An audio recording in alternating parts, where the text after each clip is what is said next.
Assalamualaikum warahmatullahi wabarakatuh. Di sini saya akan menjelaskan mengenai gangguan obsesif kompulsif and relate. Sebelumnya, perkenalkan nama saya Yunita Syafianti dengan NIM 189. Yang pertama, apa itu gangguan obsesif kompulsif and relate? Gangguan obsesif kompulsif and relate disorder atau dalam bahasa Indonesia dikenal sebagai gangguan obsesif kompulsif dan terkait adalah sekelompok gangguan mental yang ditandai oleh adanya pikiran yang mengganggu atau pikiran berulang yang dilakukan untuk meredakan kecemasan yang disebabkan oleh obsesi atau perilaku kompulsif yang mana dilakukan untuk mengurangi kecemasan. Selanjutnya, jenis-jenis OCRDS. Yang pertama, Obsessive Compulsive Disorder atau biasa kita kenal sebagai OCD. OCD ini merupakan perilaku atau tindakan mental yang dilakukan berulang-ulang untuk mengurangi kecemasan atau mencegah sesuatu yang ditakuti terjadi. Contohnya, seperti mencuci tangan secara berlebihan karena takut kuman. Yang kedua, mengecek pintu berulang karena takut lupa mengunci.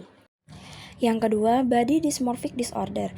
Gejala utamanya terobsesi secara berlebihan terhadap kekurangan penampilan fisik, seringkali tidak terlihat orang lain.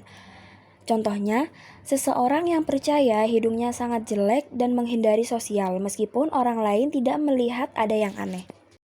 Yang ketiga, hoarding disorder. Gejala utama, kesulitan membuang barang menyebabkan penumpukan benda yang mengganggu fungsi rumah, seperti menyimpan koran bekas, baju lama, atau sampah karena takut nanti berguna meskipun sudah tidak digunakan. Yang keempat, trichotilloma atau hair pulling disorder. Gejala utamanya, dorongan tidak tertahan untuk mencabut rambut dari kepala, alis, bulu mata, atau area tubuh lainnya, yang berefek rambut menjadi rontok, kulit menjadi luka, rasa malu, dan isolasi sosial. Yang kelima, skin picking disorder. Gejala utamanya menggaruk atau memencet kulit berulang-ulang sampai luka meskipun tahu itu membahayakan. Efeknya, kulit menjadi luka, infeksi, rasa malu, dan gangguan fungsi sosial. Selanjutnya, penyebab gangguan tersebut.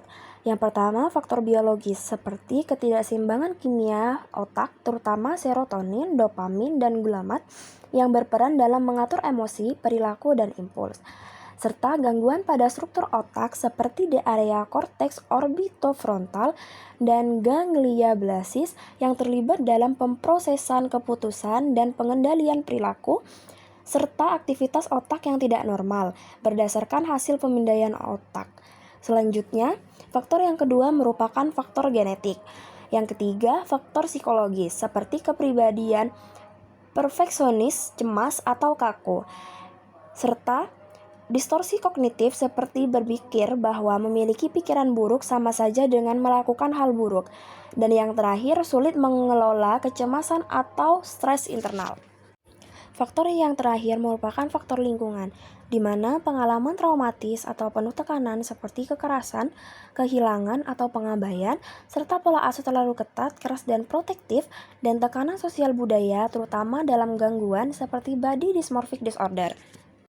Selanjutnya, apakah gangguan ini bisa disembuhkan? Gangguan ini bisa diobati dan dikendalikan dengan sangat baik meskipun belum selalu bisa disembuhkan sepenuhnya.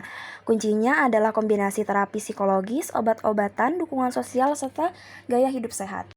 Pengobatan utama untuk mengendalikan gejala gangguan ini, yang pertama menggunakan terapi psikologis atau terapi paling efektif seperti CBT. Yang kedua, menggunakan obat-obatan antidepresan yang digunakan untuk mengurangi gejala. Bukan berarti obat tersebut menyembuhkan gangguan ini sepenuhnya. Yang terakhir, pendekatan tambahan seperti terapi keluarga, manajemen stres, mindfulness, dan edukasi pasien. Selanjutnya, apakah gangguan ini berbahaya?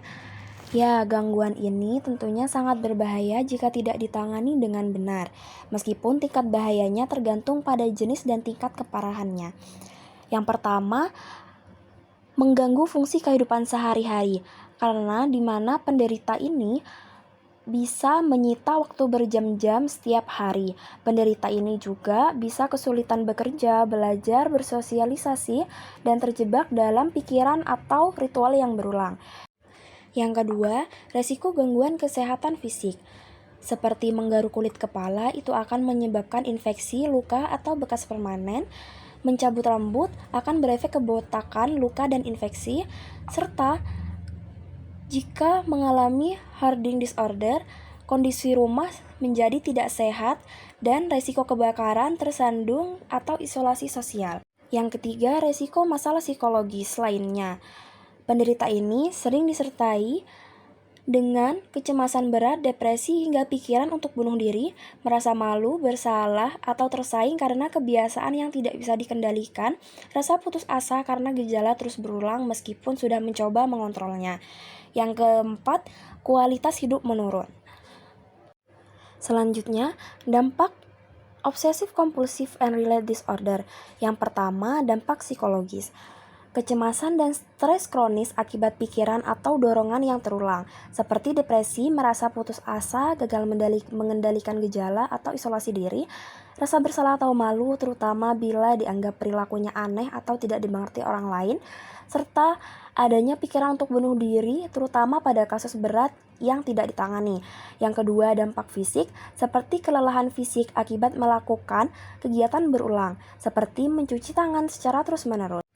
Adanya luka dan infeksi, serta gangguan tidur karena pikiran obsesif yang tidak terhenti.